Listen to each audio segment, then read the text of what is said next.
Well, since many of you have read Alexis Coe's book, you know who she is. She's the author of this book. She is the author of a previous book about murder trial in Memphis, and her next book will be about John F. Kennedy, who, like our subject for tonight, George Washington, has a lot of mythology around his presidency. But I want to begin with some introductory observations. The first is to note the geographical and temporal fitness of her book. As an Orange County Reads selection, we'll be shortly celebrating our country's 250th anniversary. And also, a lot of Washington history took place in this county. I'm sure many of you received this from our county executive, significant events of the Revolutionary War, and I think there are like 15 locations in the county that you can visit. I mean, most importantly would be Washington's headquarters in Newburgh. What I want to say about this book, speaking personally, is that it's so excellent and enjoyable. At 300 pages, it's blessedly economical, but what really sets it apart from the standard issue founding father biographical which we will be talking about a bit, is its approach. It's saucy and irreverent and often counterintuitive in its portrait of George Washington. And it's almost cubist in the way it gives us the man from a variety of angles. And it's a real breath of fresh air in a literature that can use it. It cuts against the grain of a lot of the literature about George Washington, and I'm sure Alexis will, her personality will be reflected in our talk. So welcome. Thank you. I want to begin, set the tone by reading to you a really nifty sentence that you threw off in an email exchange that we had. No, not to worry. One of the things that drew me to Washington, wrote, in the first place was that was the strange fact that a man so central to the American story can so easily disappear beneath the military campaigns, political institutions, and marble mythology. I wanted readers to encounter a person, not just a monument, and in my opinion, mission accomplished. But so in respect to the standard issue George Washington biography, I'll begin with these questions. What are the things that those books do that you don't want to do? And what are the things that you do that they don't care to do? Well, thank you. Thank you for those observations. It's very kind. I was a little panicked when you said reading from your email.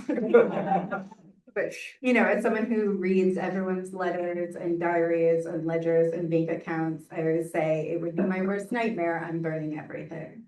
And so that was a lovely journey we went on there. And it's lovely to be here. Thank you so much. I'm always really flattered to come to any. I live in Rhinebeck, so I'm of the Hudson Valley as well. George Washington slept there, as many a tourist has told me, and asked me to take a photo, which is always, he slept a lot of places. The war was very long. So it is true, Newburgh, he slept there the most often. If you had asked me, I visited Mount Vernon in graduate school. I was 23, 24, and if you had asked me when I exited, did you come here because in 10 to 20 years you'll write a book about him, I would have said that's absurd. The archives are closed today. I had nothing else to do. I might have a good day of it. But then I started reading biographies. I do love presidential history. I love political history. That's what I focused on in graduate school. And I started reading these biographies of George Washington and of every president you know, when you don't know a subject and you can't know all the presidents, which is always funny because of course everyone asks me, who is your favorite president? I can't tell you, it's overwhelming. There are so many, but I try to read about 5 biographies if I don't know them well, if they exist, which is a little bit hard when it comes to someone like Chester A. Arthur, though I contend there really should be. I would love to one day write one. I've been told no consistently by my agent and who he knows. Yeah, I would, Yeah, I know. That's what they all say. They're like, yeah, that's a great idea. but there's a lot to be said for him, as you say in the Yes, Times. thank you for that comment. Yes. And so I would read about 5 biographies and then I would emerge, because that allows you to sort of understand the conversation and the different perspectives on the person. And then you emerge with a good understanding of the conversation and the subject themselves. And when I did that with Washington, in which there are an abundance of books on the shelves, I would often emerge feeling farther removed from him. And they would all repeat the same things. Certain ones took greater liberties than others. And I felt like this doesn't, I always feel like I have to intervene, but it takes me about 5 to 10 years of feeling like, well, someone else will do it. Surely someone else will do it. And then a new book will come out, it won't do it. And then I feel like if I don't intervene, and this was the same with my first book, it's the same with the Kennedy book, then I'm sort of complicit in this myth making and the sort of coalition of historians who maintain that. And then I just started fact checking. That's always how I realize I must write a book, because the house of cards just completely comes down. And that's true with Washington. Well, the subtitle of your introduction to the book is The Thigh Men of Dad History. Dad books have like become a big category and kind of a worry. It's maybe a little unfair to H.W. Brands, but this seems to me the daddiest dad book published in a long time. I mean, it goes right there, American Patriarch, the lives of This is like everything I talk about. It's all here. It's the same portrait you've seen. It's a bland title. It It's very bad. it doesn't do anything to Yeah. geo-rectify them. You know, the reference is to the almost universally male core of GW biographers, past and present, but can you tell us where this introduction Yeah. title came from and what you're getting at? As far as dad history, I don't think I invented that. I think that was already in the vernacular. But I certainly have always noticed, and I read the kind of books that are often identified as dad history. I'm not a dad. And I love that. They're some of my favorite readers, and I love those books. And it sort of frustrated me because I felt like these books, by saying they're for someone, you're saying they're not for other people. And I feel like that is the case with presidential history. And then you can take that as far as you want. It's a for us, by us, about us kind of thing. I think it's all in conversation. That's why we've had male presidents. And so if all of these things are, and it's not, the problem with presidential history in general is I'm considered diverse for presidential history, which is really sort of a sad state of affairs. Annette Gordon-Reed is the only person of color I can name who writes presidential biographies. And if you start to read them, particularly with Washington, because they're so admiring of him and of his body, they start to sort of, it feels like they are these sort of dad historians. And I was trying to think of a good phrase for them, because in grad school you read great man history, there are these turn of phrases that we have. And I thought, oh, well, I'll think of something very respectable.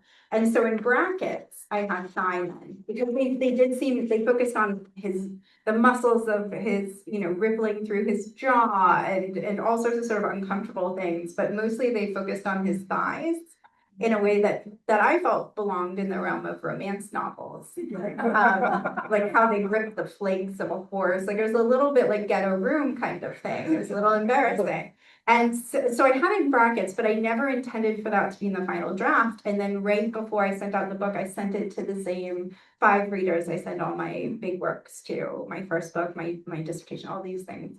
And across the board, and I do this on purpose because usually they don't agree on one thing. And they don't, they don't love one thing, they don't hate one thing. When they do, it tells me something. Usually it tells me something, if they don't like something and I really am fond of it, it means that I just need to argue it a little bit better. And if they all love something, then I have to note it. And it's not usually something that I would have anticipated. Across the board, they all took Thyman out of brackets and they capitalized T and M. And then I realized I had to do it.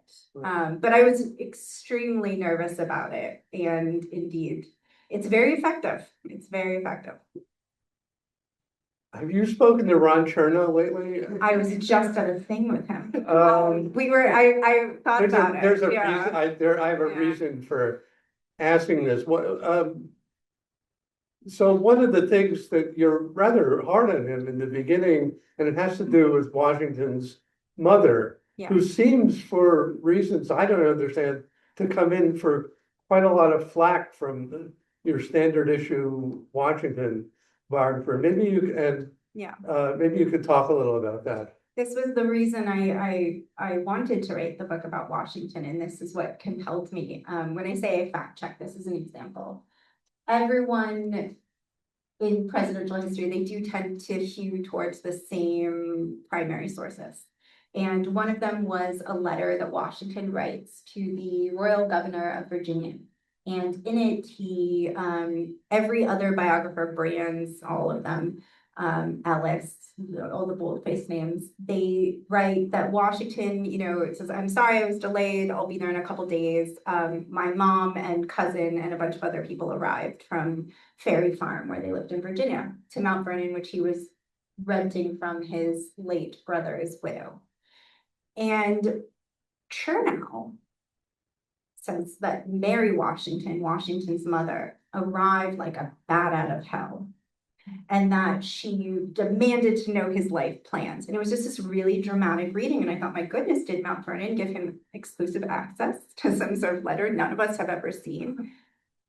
So I checked the citation, I went and I checked the letter, and it was not an accurate reflection. It was not rooted in the landscape, as I like to say when I'm being generous, which is a little bit frustrating because up to that point, I mean, I love Hamilton. I was a big fan of Chernow's and I would defend him. Same with Eric Larson, actually, and that ended up also turning out poorly.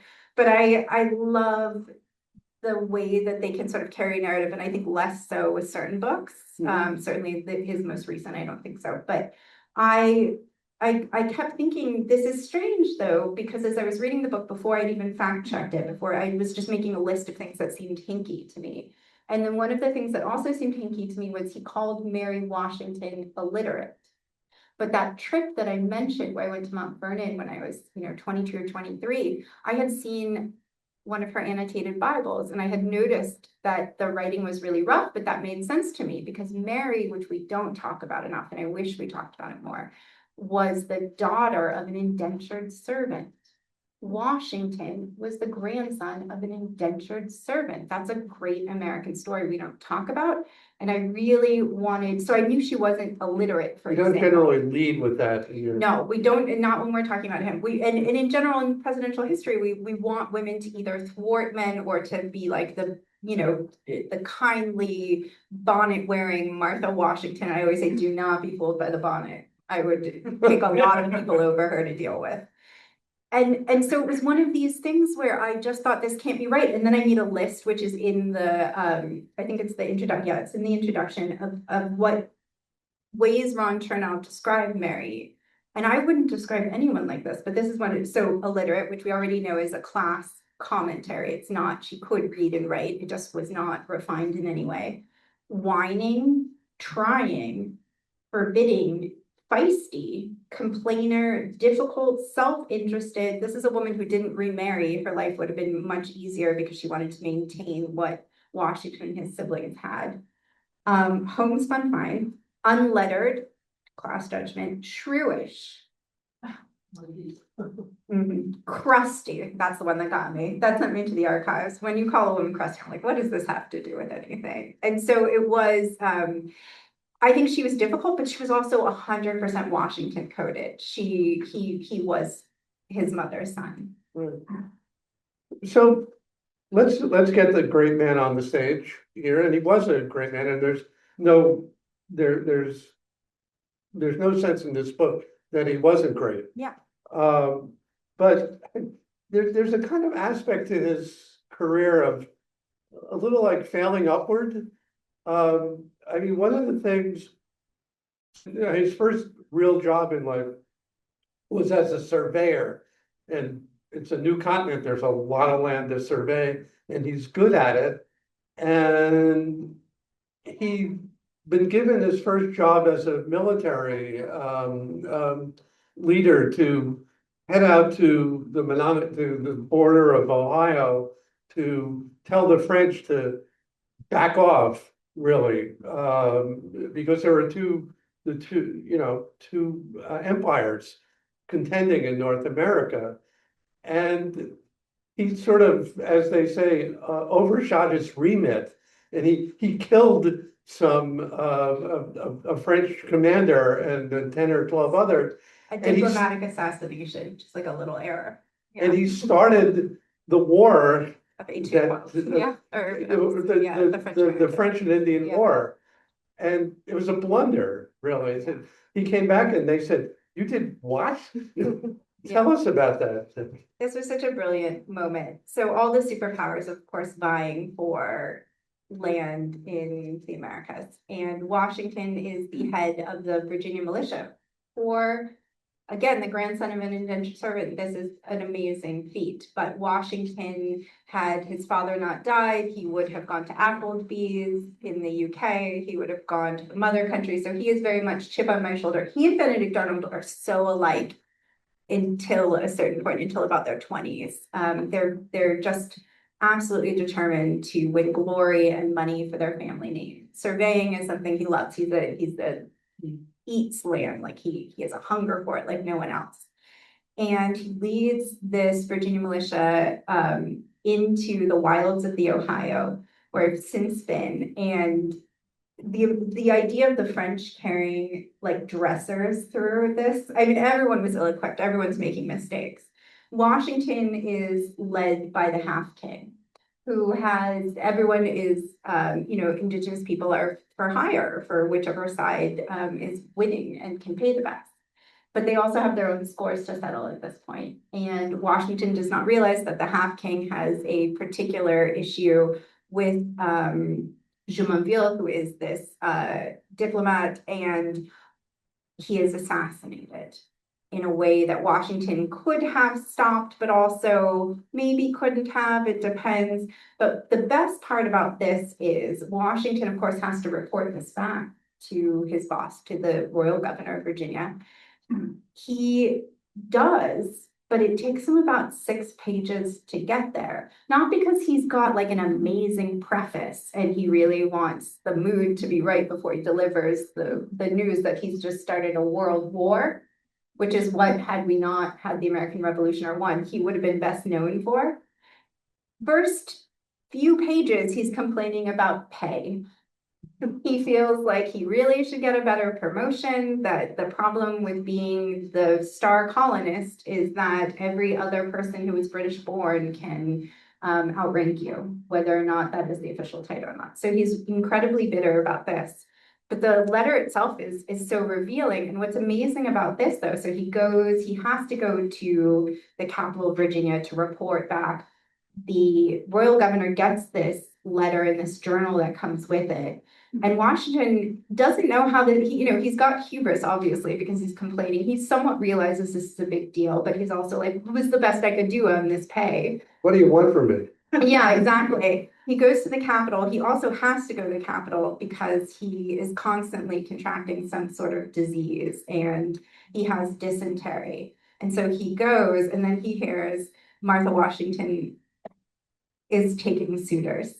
And so he ends up quitting but the journal is circulated throughout London, because it justifies this war that has just been started, he becomes incredibly popular because most people who are in London who are reading it never want to come to the Americas. It sounds brutal and awful, but it's so much fun to read about. So he's sort of world famous. He gets the girl, he gets to retire, he becomes rich, and everything sort of happens for him because he started this war. I do, we need to get to his marriage, and Martha Kane was a wife with benefits, a lot of land and also slaves. But let's say on the military side of things, so the British are screwing things up with the colony royally and making the Americans so angry for so many reasons that eventually they said, eh, and they start fighting. It was 1775, and it's almost like magic. Who is going to take command of these forces, of this ragtag colonial forces against the most powerful nation on earth? Who do we want to do this? Oh yeah, Washington, but there's no question about it. There's a word that the kids use called Riz, which is a shortening of charisma, and clearly Washington had Riz big time. People wanted to be led by him. He absolutely had Riz. It's interesting because Washington was not a great military leader. You know, what we described about the diplomatic incident, he lost more battles than he won during the war as well. The thing that Washington had, though, was he wanted to be at the center of his country's story. And for a long time, he didn't really care which country that was.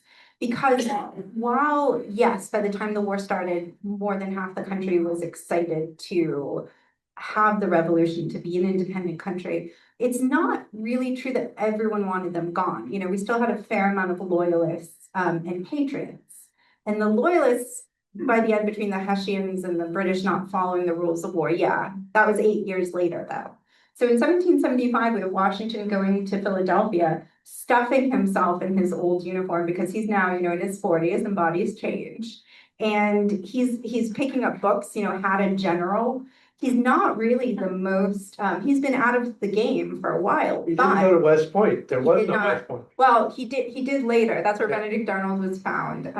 Well, yes. Yes, yeah, That but but he's not, no, he's not, he didn't go to college. He's the only one who didn't of all of them.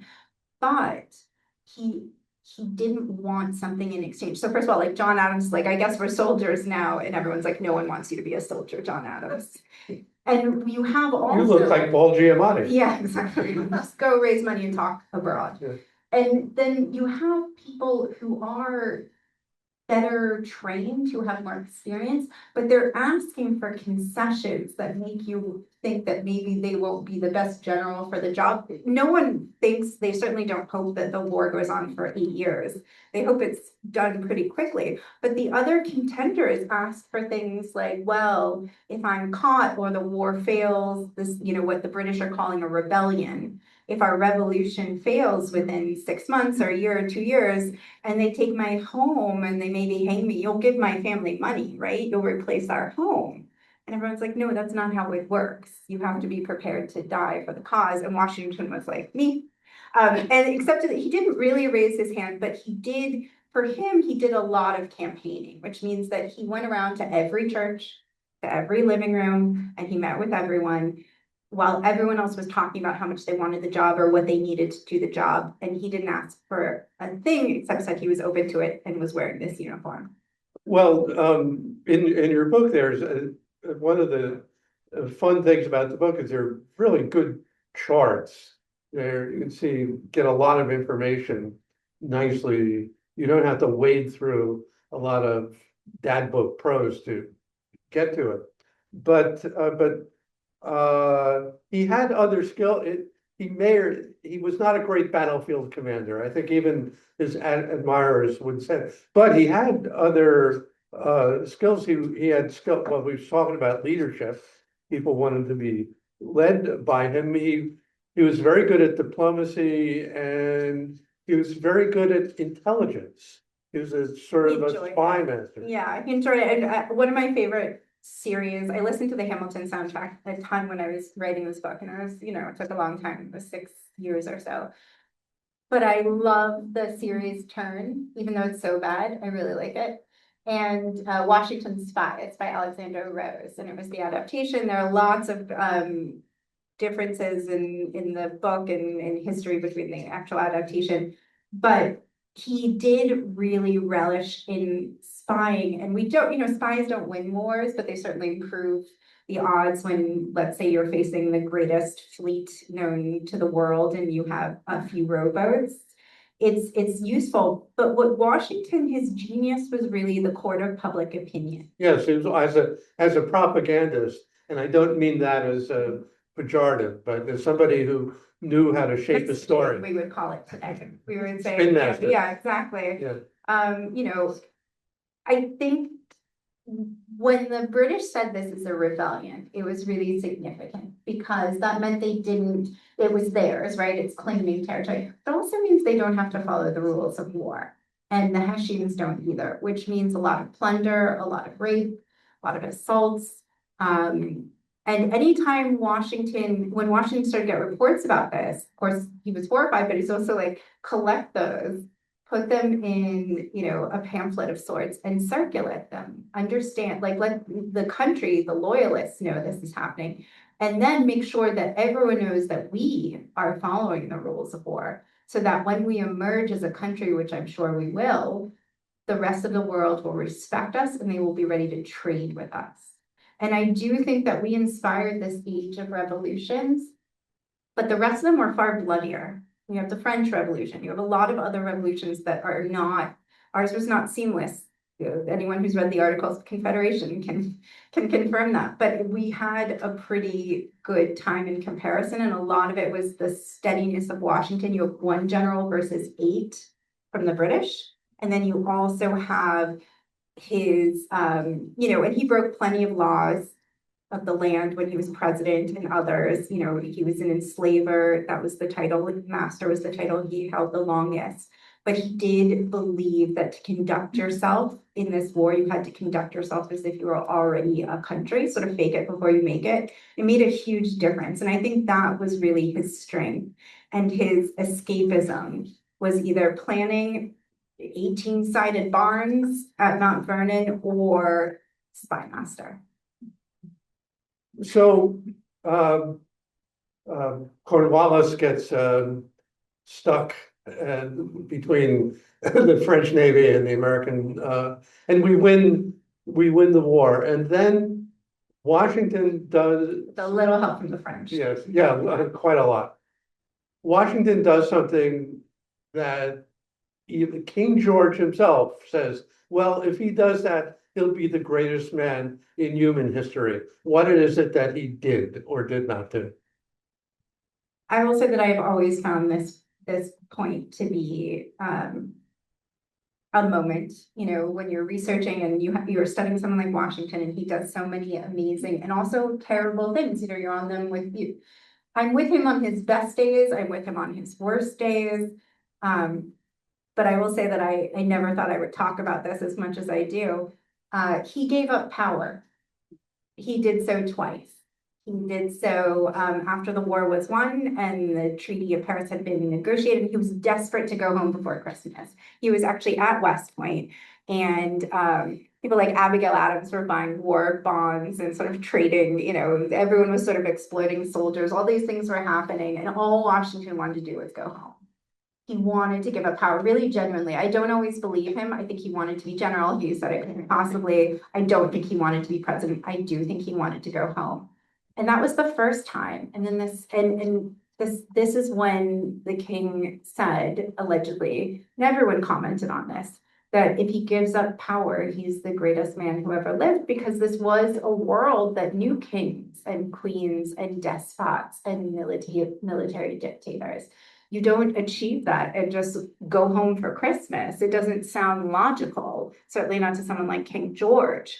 And then, of course, the second time, He gave up power. When he left the presidency, he didn't want to die in office. He had outlived every man in his family. He was embittered by that point. He declared no political party only president in history, but he launched them as kind of a result of inventing the cabinet. It probably would have happened anyway. He didn't want to read. He had a terrible sensitivity about reading about himself. And then he also felt like he was used to being a general. It's not such an easy transition from being a general to a president. While he showed the leadership of a politician very often, when you're a general, you give orders. And you'll hear people, you want their opinions. This is what a council of war is. He loves that. But then he really could not, he did not appreciate people speaking after he had made a decision. Well, let's remember, I mean, we should point out that once the Constitution was ratified, I mean, again, there was no question who was going to be president. It's George Washington.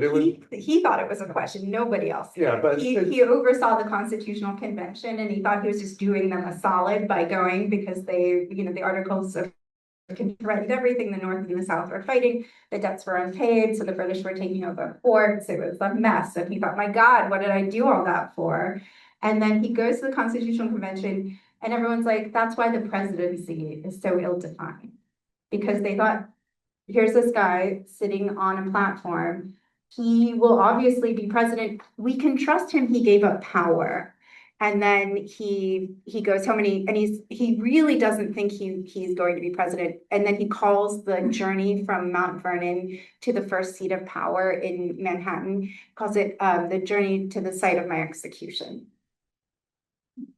But when you he wasn't really that dramatic. But when you think about it, he was the first president in human history. He was the first human being to take command or the leadership of a democratic republic. No one else this arrangement had never existed. He did most people say he did a fairly good job, a bad ending to it, and the Federalists, but he got us through it. He deserves all the credit. There's a reason he is the unifying figure. I think this is going to sound sacred.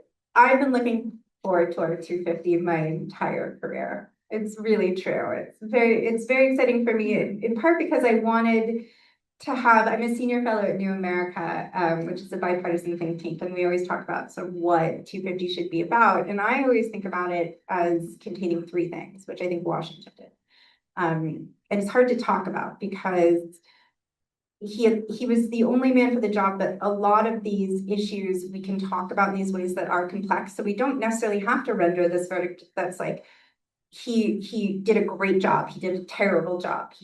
That's just not, complexity to me is not a liability. And when I think about Washington, or I think about R250, I think about it like, this is a wonderful opportunity for us to talk about pride in Washington and in the founding that doesn't have nostalgia. Those two things can coexist.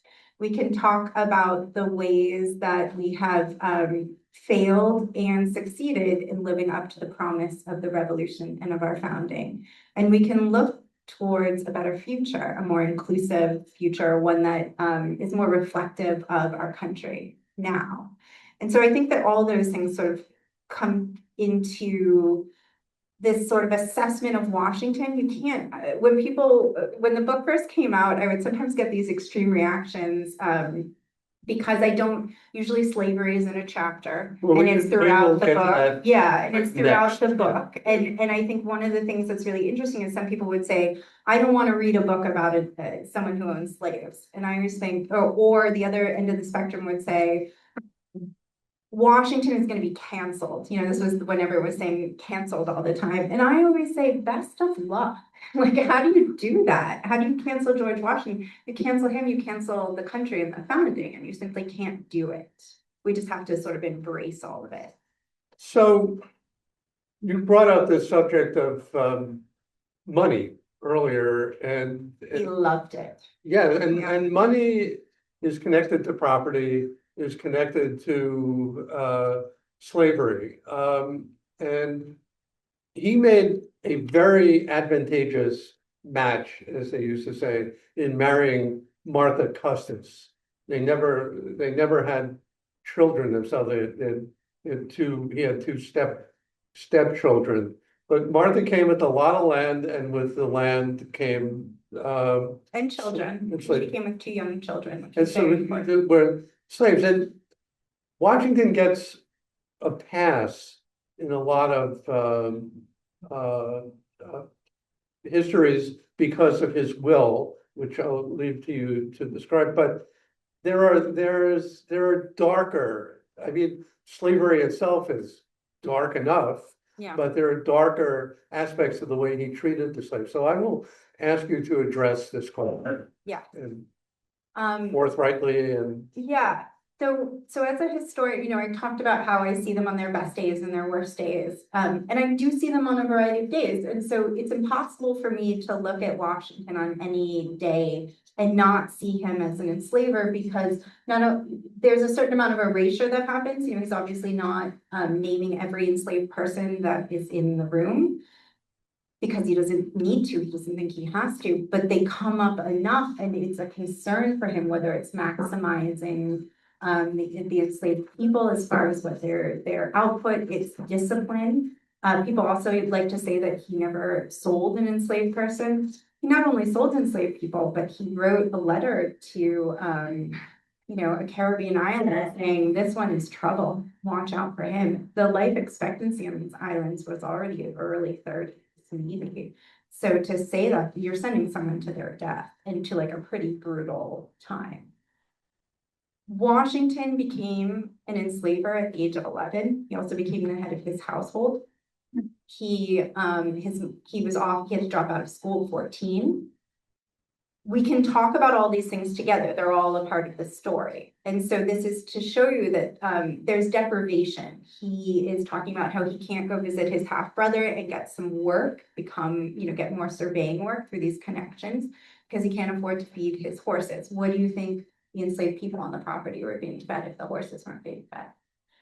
Washington marries Martha, and she does not need to get married. And again, we think of her as this like kindly old lady in the bonnet. She was a buxom catch who was a femme sole in Virginia. She was the richest woman in Virginia. She was 26. She was pretty good looking from those portraits. Yeah, purple was her color.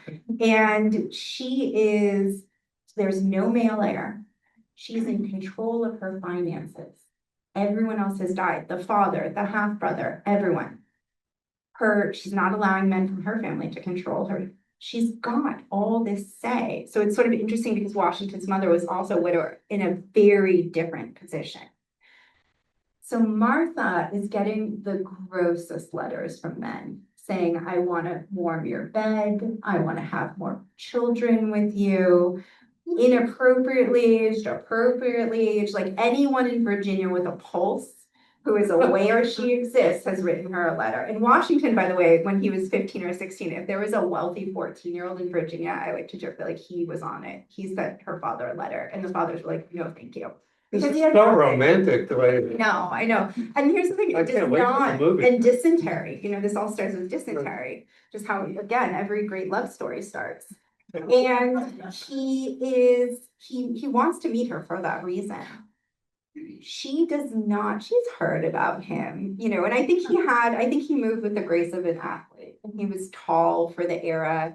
He had Great a lot, thighs. great thighs, obviously. I mean, they're like, they were fine. I think, they all had lovely parts, and so I think one of the things that's really interesting is they burn the letters. There are a few that have survived, they're in the back of a drawer, like you can never get everything, thank goodness. But we don't know what happened. It was a very quick courtship. We care about biological connections. In early America, they did not. Like how many times do you hear about Jill Biden being the stepmother of Beau Biden? And but to her, those are her children because and I really don't like her memoir. So it's just a good example. So Washington meets her. She has a 2-year-old and 4-year-old. This has worked for Madison. This has worked for a lot of other founders. He's excited. He doesn't know that he can't have children, but he most likely couldn't from a trip to Barbados when he was 19. And 2 and 4 are very exciting time for anyone. Those are fun ages. Then something really genuine happens between them because he wants to marry her surely for the money. He knows all the details I've just told you, hundreds of enslaved people, hundreds of miles, and also just a step up in society. He will get to trade with London purveyors who would never returned his emails, who would never returned his letters.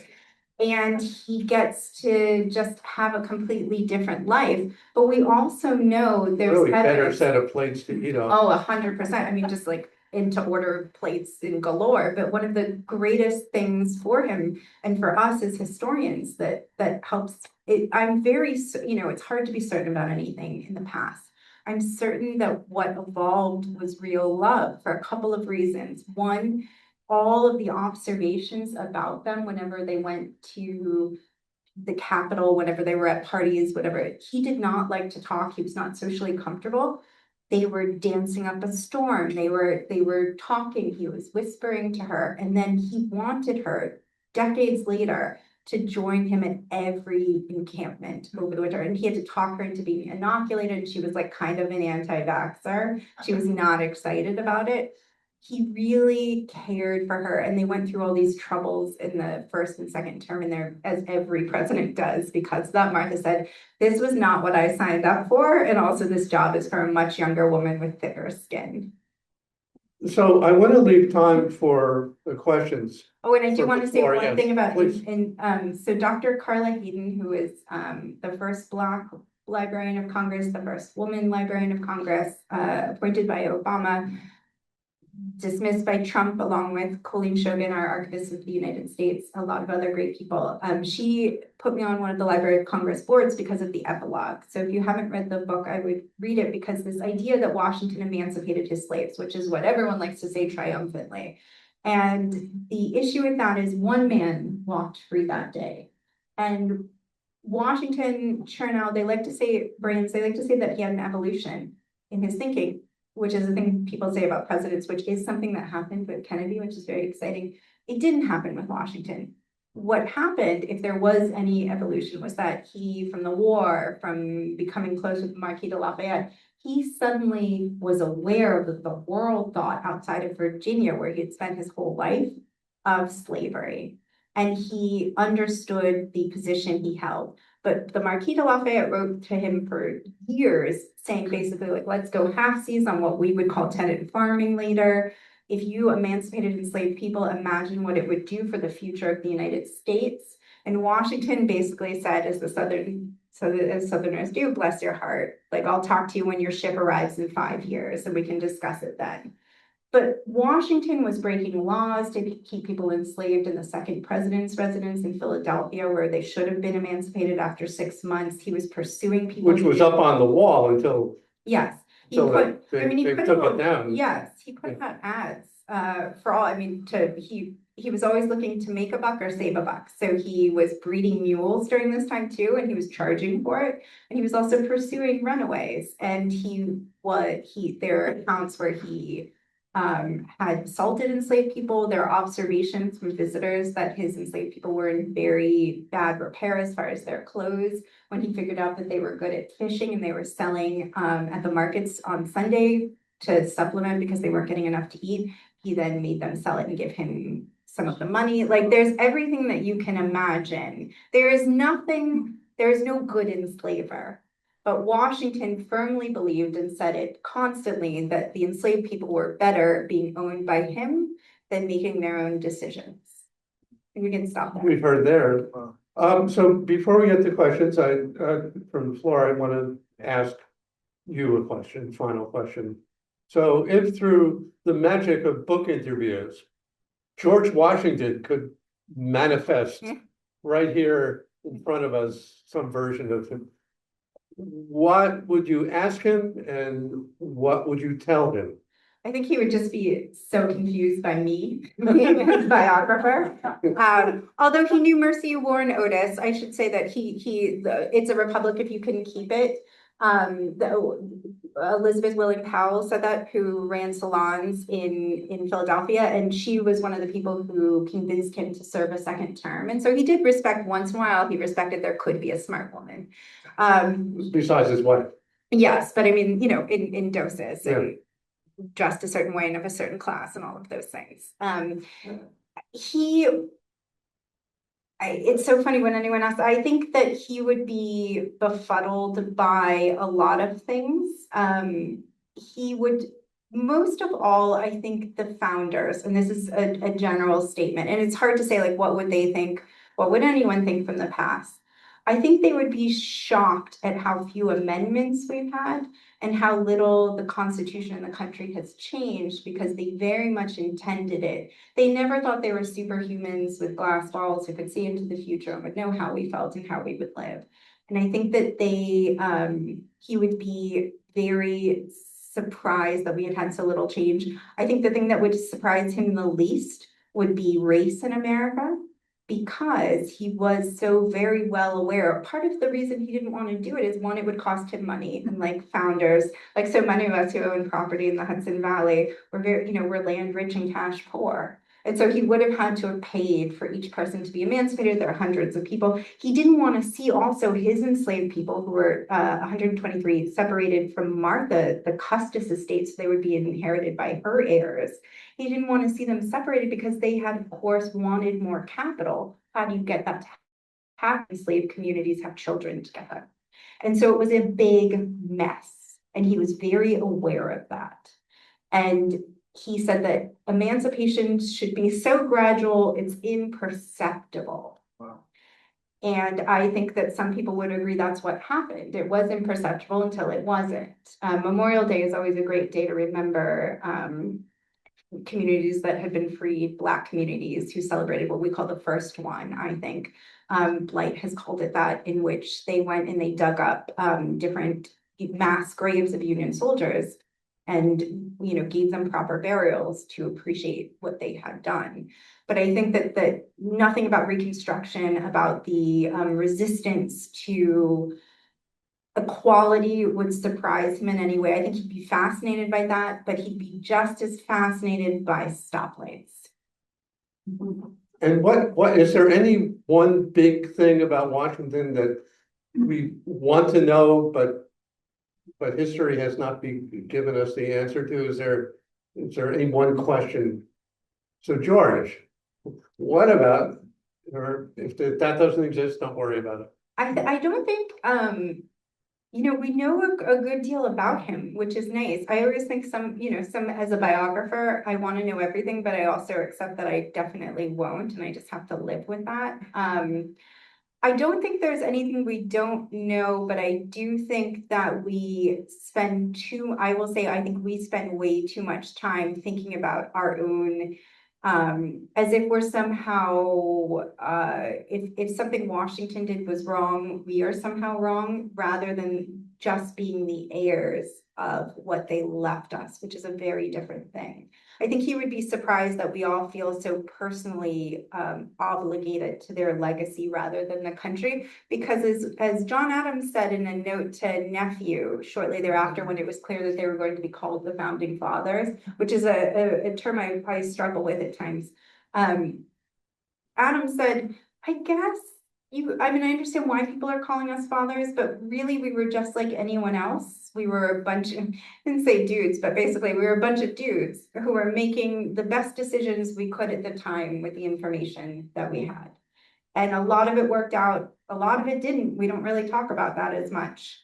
And I think that's something we really forget.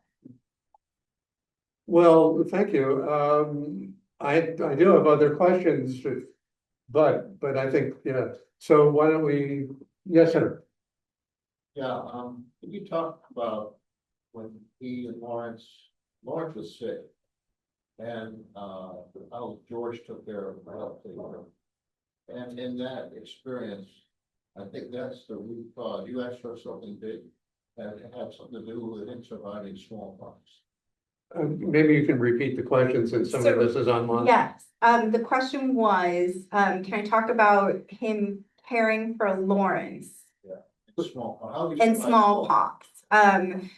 Do you mean the soldier or do you mean his? That's my impression, that the way George, he was the only one, he'd go anywhere he wanted to and not get sick when he was an adult. And because of his experiences as a teenager, he took Lawrence to Barbados. Oh, I see. Okay, so so this trip that I mentioned where he goes to Barbados, the only time George Washington ever left the country, which sounds like a spring break rager, but was not. He was going for he was going for business, and his half brother took him. Lawrence, his half brother, got very sick in Barbados, and he was kind of always a little bit sickly. He was a good half brother. He was not the father figure people really do back bends to make him to be. Mary Washington was a full-time mom, but he was the person who Washington could go to when he needed something, which we all need. It was a rich relation, and if you have a rich relation, you would like to maintain that relation. And so they're in Barbados. Washington, for the first time, has met people. He's been to governors' houses, he's seen things, he's seen the brutality, he's seen Virginia slavery was very brutal. Barbados slavery, whole different world. His brother gets sick, but he's also sick. So he's caring for his brother, but he's also very, very sick and thinks he might die. After that, his life changes, but it doesn't change quite as dramatically as people think, because it took a while. He's not, just like his enslaved people weren't, emancipated that day. Lawrence's widow inherited Mount Vernon. The property was distributed. There was a brother between them, a full brother to Lawrence. So there was a lot of things that got in the way of a payday. It wasn't just a windfall. Washington, however, was constantly sick. He had carbuncle. I have a chart. I do love charts and graphs for myself. I think they're a fun way. I love a Venn diagram, a pie chart. If I love you, you will receive one at some point. And I have this chart because I couldn't believe how many times he had come this close to death. And so it was constant. It was during the first term, the second term, it was during the war, it was before. But smallpox was definitely the closest he had ever come, but he had major surgery. He was amazed. It was just amazing that he didn't die. And I think that is when we talk about his body, that's what I want to talk about. It's how much of a survivor, he was, not how nicely defined his thighs were. Yes. This was more a thought than a question, but I was thinking about him as a child, that he came from the affluent background while his father was alive. His father dies, and then basically they become poor. He has to help support his mother. And I wonder how much of an influence it was for him when he became a landowner with all of these slaves, because all of a sudden, if he emancipated them, there was a possibility they could have left him. And would he have been able to continue to run the property as such? And then secondly, when his will in dying, that if he had emancipated his slaves, maybe the thought of what his mother had gone through, that he worried that his wife, he did not want her to have to face the same. Yeah. When someone comes from a drastic change from wealth to poverty as a child, that leaves a huge impact. Yeah. So for the benefit of the people online, the question, to boil it down, is he came from a difficult financial circumstances as a younger man. Sure. But originally, but then he was poor, and then he became kind of rich when he married. And what did the issue of money, which is connected intimately with the issue of slaves as property, how did that influence his actions? Yes. So it's complicated because he was raised thinking he would go to this fancy private school. And he was aware of these older brothers, much older brothers, and his family's legacy, that his grandfather, his great grandfather had come and they had started to inhale this land. He didn't really know until the day his dad died that, and he was buried next to his first wife, that most of the property was going to his sons, and then suddenly his mother was poor. His mother, Mary Washington was not educated. She had probably never read a novel. She, however, was incredibly passionate about the Bible. Her grandsons remember her reading stories. When he is described, I see Mary Washington. Jefferson said he was the most elegant horseman he'd ever seen. That's Mary Washington. She was incredible. She was also really athletic. She was known as being a really graceful horse rider. He was a pretty good dancer. Pretty good dancer. You don't mess with their money. Mary Washington was not supposed to enter a courtroom. She would defend herself and her property. Washington, when he was 15, a couple girls took his clothes by the water and he took them to jail and he took them to court and had them lashed. He was really severe in the way that she was, but there's a huge difference, and I really need to emphasize this, between Mary Washington and Martha Washington. Even if Washington had emancipated his enslaved people, Martha could have continued to run all 5 farms, and she could have paid through her purse his enslaved people to stay. The reverse was not possible. Mary Washington was in a very different position. And when she died, she gave her enslaved people to different family members, which was traditional. Also just sold them. Like, she just had no qualms about that. They were both harsh in this way. I really caution anyone to think that this was ever an idea in his mind that Martha would emancipate the enslaved people. He had that in his will. He did want her to keep using the population until the day she died, because it's labor and it's free. To them, it was basically free labor. And so why would he deny her that? A complication he didn't think about that we know is true from Abigail Adams, and this is the only reason that Martha did emancipate them, and then she died shortly thereafter. But the reason she emancipated them, she was afraid she would die before then, because Washington, this was such a legacy move for him that he had his will circulated and it was published. Of course, you didn't teach enslaved people to read, but somehow they found out. And they knew about it, and how could they usher this? How could they become free? Because these were not ideal circumstances for them. Burn down her house. And the rumors had started to circulate, and so she emancipated them early. It was still a big mess, because then her enslaved people a year later, some of them could stay and become tenant farmers, so sort of the same thing. And then when she died, her enslaved people were sent far distances to different lands, to different heirs from the Breaking up collective. families. Yeah, so the epilogue focuses on this. Where did they go? And which mother never saw her children again? Which husband, which wife, which grandparents? And so it was this really complicated thing. But Washington, this wasn't him worrying about who will tend to the lands. This is about not caring, dehumanizing one group of people and humanizing and emphasizing another group, with one exception, which was the one man who walked free that day. And you have to remember that the person who walked free that day was one of the enslaved people Washington had owned the shortest amount of time, but he respected him because he was this great athlete. He had been injured. What's his name? This is William Lee, who for some reason historians have called Billy Lee. He never went by that. So William Lee, who Washington still was not when William Lee would ask him for a favor, like, this woman who became my wife when we lived in Philadelphia, it would be great if she could come here. I'm crippled. I have been in your service.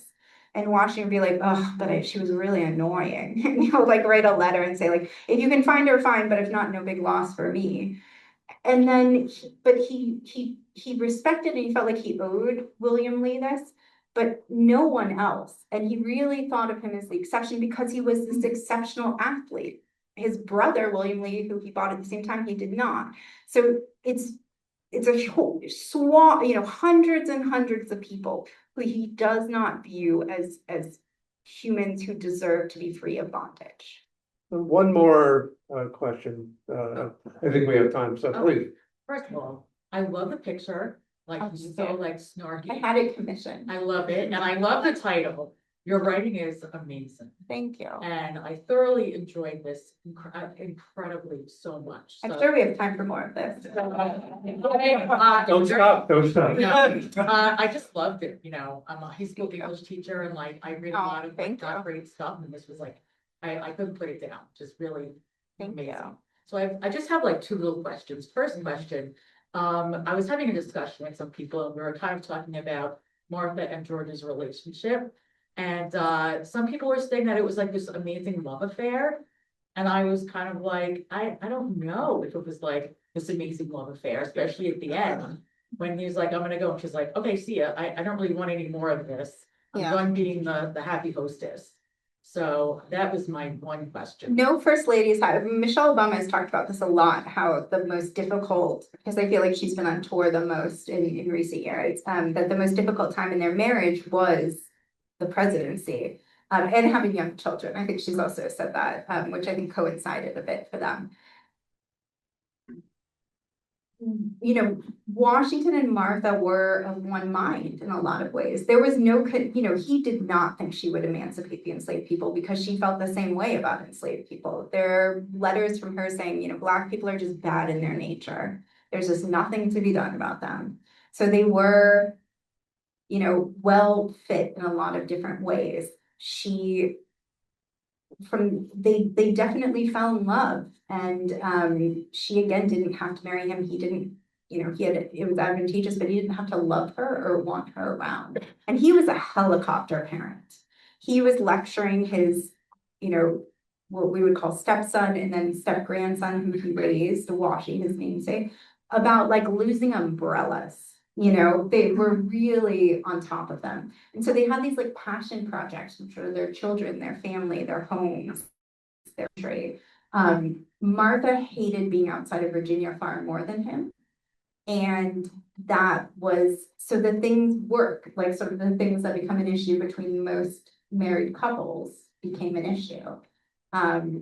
Not so much the children, although, I think that probably was something. We don't get a lot because they were together so much. We don't get the blessings of the Adams, who are always separated and love to spill the tea. So there are just so many letters between them, Abigail and so we see that a lot, but we do know that they disagreed. Martha was very into alternative medicine, and the night Washington died, she almost choked him with molasses, whereas he was like, believe me, because he thought that was that was traditional medicine, mainstream. And so I do think they had a really good relationship. Then I think there were these stressors, and in particular his tours, which were very popular, the Southern and the Northern tour, when he, you go and you see presidents when they're not campaigning, it's rare, but you see them out in the world interacting with people, and Washington really wanted to do that. And so he'd go on these long tours, and Martha was like, so I have to host people, like I have to host dignitaries, and they were inventing diplomacy, and they had the model of the court, and that was not her deal. She was selective with her friends. She liked her best friends with her nieces and nephews. There was always someone named Fanny around, or probably 10 women named Fanny around, and very confusing as a historian. It was sort of a nightmare. And so I think they had a really nice relationship, or if it wouldn't have been with other people, clearly, but I do think they were in love, and I think it would have been, when someone dies and a couple has been together for a long time, and often the significant other will die within a year or two, I think that would have happened regardless. I think she would have died a year later, and I'm surprised she made it that long. Yeah. And what was your second My question? second question was, there's so many relatives that he took, I couldn't keep track of them. So many, the father of this nation was no father, tell that to everyone he Yeah. supported. It was very, very Yeah, confusing, so I yeah. would have loved a little short or something, Ah, like just to like explain. more I, charts. let me tell you, I love these stories. Yeah. I was telling everybody all Yeah. about that. So maybe, I don't know, I don't know, it's just so. My current book editor next would like printing, this. Yeah, my current, sometimes I'm like, maybe we shouldn't have it, and I should, he's just like, no. Well, those shorts are great. I make them anyway, they're for me, they weren't in the first book, and then the second, again, it was one of these things I thought would be useful for the second readers, and they were like, everyone needs this. They're how I organize ideas and how I also don't end up writing a 500 or 600 page book, because I think, oh, I've covered this, or this is, you can say this in a much simpler way if we're not just sort of grandstanding or admiring the way we can say it a little differently than someone else. One of the things that was so interesting is he was always raising someone's child. So the primary children were Jackie and so he had a stepson and a stepdaughter, 2 and 4. Jackie died right at Yorktown, not because he was in the war. That was the one place he joined Washington and almost immediately got camp fever. He was of a generation of ne'er-do-well sons, and you essentially have John Quincy Adams, and you have Beau Biden and like Caroline Kennedy, and kind of no one in between as far as first sons and first children. They are very much of that ilk. When Patsy dies at 16, his stepdaughter, one of these, and when she has epilepsy, which they don't know, he's writing to everyone who has done any research on this, trying to get more information, trying to get medicine. He knows it's going to end. And one of the, like, I'm getting chills now, and I've talked about it and read it so many times over the last, 15 years. There's a letter he writes telling people that, Patsy has died. And he talks about how awful it was, how this was the, he'd been through many fits with her, but how this was the seizure that she didn't recover from, and it was really affecting. And talks that way about his mother when she dies, how the loss of a parent is something you really can't describe. So he wasn't like this effusive person, but you can tell who he loved really well. Then he raises their children who are young, because Jackie was he had children too young. And Washi, all these, those are the first children according to America at the time. They very much see this as the first family. But then there's cousins and nephews and nieces. So they're always rolling with at least 7 or 8 children who he's supported. And then the Marquis de Lafayette at one point sends over Washington, his son, but the French Revolution is going on and Washington's trying to stay out of it. So even someone he loves, and also people he doesn't at all, but he feels, like he owes something to, like Thomas Paine writes him basically from the chopping block and says, come save me, I'm about to be beheaded. He's like, not my problem, told you not to go. And so Tom Paine, of course, had written an really, open letter. really vicious. Oh, it's so good. On It's good. Washington's, he wanted it published on Washington's birthday, and Monroe, who was also no fan, was like, that's a bit much. But so Washington then has to send the Marquis Washington Lafayette away, but he does it in a way that's like, I'll still pay for your college. So he sends him to Harvard. And then he eventually does welcome him to Mount Vernon, but for the optics, because he was always really aware of the optics.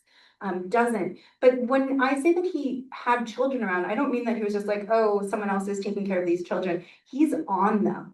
Because he could give them everything he had ever been denied. And that was the greatest heartbreak of his life, because what can you give children if you can give them everything? You can't give them the one gift that you had, which is adversity.